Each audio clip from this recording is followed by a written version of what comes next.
கீழ்ப்படியும் சின்ன பிள்ளைகள் நாம். அப்பாவுக்கு கீழ்ப்படியும் செல்ல பிள்ளைகள் நாம். அம்மாவுக்கு கீழ்ப்படியும் சின்ன பிள்ளைகள் நாம். அப்பாவுக்கு கீழ்ப்படியும் செல்ல பிள்ளைகள் நாம். இயேசுவுக்கு கீழ்ப்படியும் சின்ன செல்லங்கள் நாம். எல்லோரையும் நேசித்திடும் செல்ல செல்லங்கள் நாம். செல்ல செல்லங்கள் நாம். வேத வசனம் படித்திடும் சின்ன பிள்ளைகள் நாம். முழங்கால் முடங்கி செபித்திடும் செல்ல பிள்ளைகள் நாம். வேத வசனம் படித்திடும் சின்ன பிள்ளைகள் நாம். முழங்கால் முடங்கி செபித்திடும் செல்ல பிள்ளைகள் நாம். உண்மை மட்டும் பேசிடும் சின்ன செல்லங்கள் நாம். கர்த்தர் இயேசுவை நேசித்திடும் செல்ல செல்லங்கள் நாம். செல்ல செல்லங்கள் நாம். சூப்பரா இருக்கீங்களா? சரி, இந்த யூடியூப் மூலியமா உங்களை எல்லாரையும் பார்க்க எனக்கு ரொம்ப சந்தோஷமா இருக்கு. சரியா? சரி, இப்ப அக்கா சொன்ன ஸ்டோரி கேட்டீங்களாப்பா? நல்லா இருந்துச்சா? சரி, அப்ப அந்த ஸ்டோரி ரிலேட்டடா ஒரு ஆப்ஜெக்ட் பார்க்கலாமா? இது என்னதுப்பா? பலூன். உங்க எல்லாருக்கும் பிடிக்கும்ல பலூன்? உங்க எல்லாருக்குமே பிடிக்கும்ல? எனக்கும் ரொம்ப பிடிக்கும். இது எப்படி இருக்கும்? கலர் கலரா இருக்கும். Red colour, yellow colour, green colour, அந்த மாதிரி கலர் கலரா இருக்கும். சரியா? இப்ப எப்படிப்பா இருக்கு இந்த பலூனு? வெறும் எம்டியா இருக்கு. இந்த பலூனுக்குள்ள என்ன போனா நல்லா பெருசா வரும்? காத்து. சரியா? அப்ப அந்த காத்து இதுக்குள்ள போனா இந்த எம்டியா இருக்க பலூன் எப்படி இருக்கும்? இந்த மாதிரி நல்லா அழகா கலர்ஃபுல்லா நல்லா சூப்பரா இருக்கும். அப்ப பார்க்க எவ்வளவு அழகா இருக்கு. அப்ப இந்த எம்டியான இந்த பலூனுக்குள்ள இது என்ன உள்ள போகுது? காத்து. அப்ப அந்த காத்து உள்ள போகும்போது இது எப்படி இருக்கு? பார்க்க நல்லா அழகா இருக்கா? அதே மாதிரிதான் நம்மளுடைய வாழ்க்கையிலையும் நம்ம எம்டியா இருப்போம். ஆனா எப்படி இந்த பேதுரு அவருடைய படகு எம்டியா இருந்துச்சு, இந்த பலூன் மாதிரி எம்டியா இருந்துச்சா? அப்ப அவரை கர்த்தரை அறிஞ்சதுக்கு அப்புறமேட்டுக்கு கர்த்தருடைய வார்த்தைக்கு கீழ்ப்படிச்சு அந்த படகை கொண்டு போய் ஆழத்துல போட்டாரா? அப்ப ஆழத்துல போட்ட உடனே இந்த பலூன்ல எப்படி காத்து உள்ள போச்சோ, அப்ப அதே மாதிரி அந்த காத்துங்கிறது எதை குறிக்குதுன்னா கர்த்தருடைய வார்த்தை, கர்த்தருடைய ஜீவன். அப்ப அந்த காத்து உள்ள போனோன்னு இது எப்படி அழகா ஆச்சோ, அதே மாதிரியே அந்த படகா கர்த்தருடைய வார்த்தைக்கு கீழ்ப்படிச்சு அவர் படக ஆழத்துல கொண்டு போய் போடும்போது அவருடைய படகு எல்லாம் என்ன ஆயிடுச்சு? படகு ஃபுல்லா மீன்.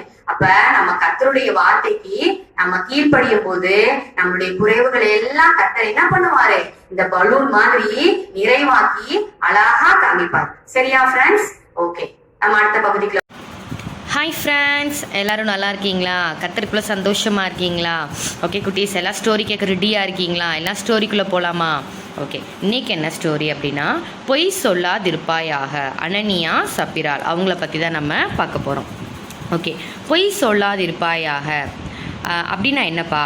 ஓகே, பைபிளில் கூட பொய் சொன்னனால ஒருத்தவங்களுக்கு நடந்த சம்பவத்தை பற்றி நம்ம இன்னைக்கு பார்க்க போகிறோம். ஓகேவா?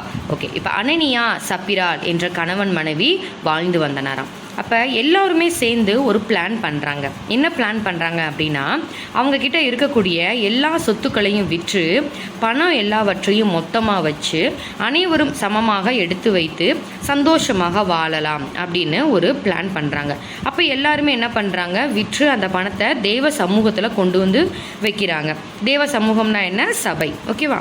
அப்போ ஆனால் இதை யாருமே கட்டாயமாக செய்யணும்னு அவசியம் இல்லை. அவங்களுக்கு விருப்பம் இருந்தால் இதை செஞ்சுக்கலாம் அப்படின்னு சொல்லியிருக்காங்க. ஆனால் இந்த அனனியா என்ன பண்ணுறாரு அப்படின்னா, தான் விற்ற அந்த சொத்துலேருந்து ஒரு பங்கை யாருக்கு தெரியாமல் வஞ்சித்து அப்படி ஒழிச்சு எடுத்து வச்சுக்கிறாராம். அப்போ இது யாருக்கு தெரியுது அப்படின்னா, அவருடைய மனைவி சப்பிராளுக்கும் தெரியுது. அப்போ வஞ்சிப்பது அப்படின்னா என்னப்பா? பொய் சொல்லி ஒருவரை நம்ப வைத்து ஏமாற்றுவது தான் வஞ்சிப்பது அப்படின்னு சொல்லப்படுது. ஓகே, அப்போ அவங்க அந்த சொத்து விற்கிறதுல அவங்களுக்கு விருப்பம் இல்லை. ஆனாலும் மற்றவங்க நம்மளை பாராட்டணும், நல்ல பேர் எடுக்கணும் அப்படிங்கிறதுக்காக அவங்க என்ன பண்ணியிருக்காங்க? இந்த மாதிரி பண்ணியிருக்காங்க. அப்போ அவங்க பொய் சொல்லியிருக்காங்கங்கிறது மற்றவங்களுக்கு தெரியாமல் இருக்கலாம், ஆனால் தேவனுக்கு தெரியும். அப்போ இதை அறிஞ்ச உடனே அவங்க என்ன பண்ணுறாங்க அப்படின்னா, அந்த பொய் பேசுகிற அந்த உதடை கர்த்தர் அருவருக்கிறார். அப்போ அவங்க 2 பேருமே இந்த அவங்க பொய் சொல்லிட்டாங்க அப்படின்னு அவங்க தெரிஞ்ச உடனே அவங்க 2 பேருமே அந்த இடத்துலையே அவங்க இறந்து போயிடுறாங்க. அப்போ பொய் பேசுவது தேவனுக்கு பிடிக்காது. அப்போ நீங்கள் பொய் சொல்லுவதையும் விட்டு உண்மையை பேசுவீங்களா குட்டீஸ்? உண்மையை பேசும் பொழுது தான் தேவன் நிச்சயம் உங்களை மேன்மையாக வைப்பார். நம்ம சின்ன சின்ன காரியங்களுக்கெல்லாம் பொய் பேச ஆரம்பிச்சிட்டோம்னா அந்த காரியம் அப்படியே தொட்டு அது பெரிய விஷயங்கள் வரைக்குமே அந்த பொய்யை நம்ம ஒரு பொய்யான வாழ்க்கையை வாழ்கிறதுக்கு அது வழிவகுத்துரும். அப்போ ஆண்டவருக்கு பிடிக்காது.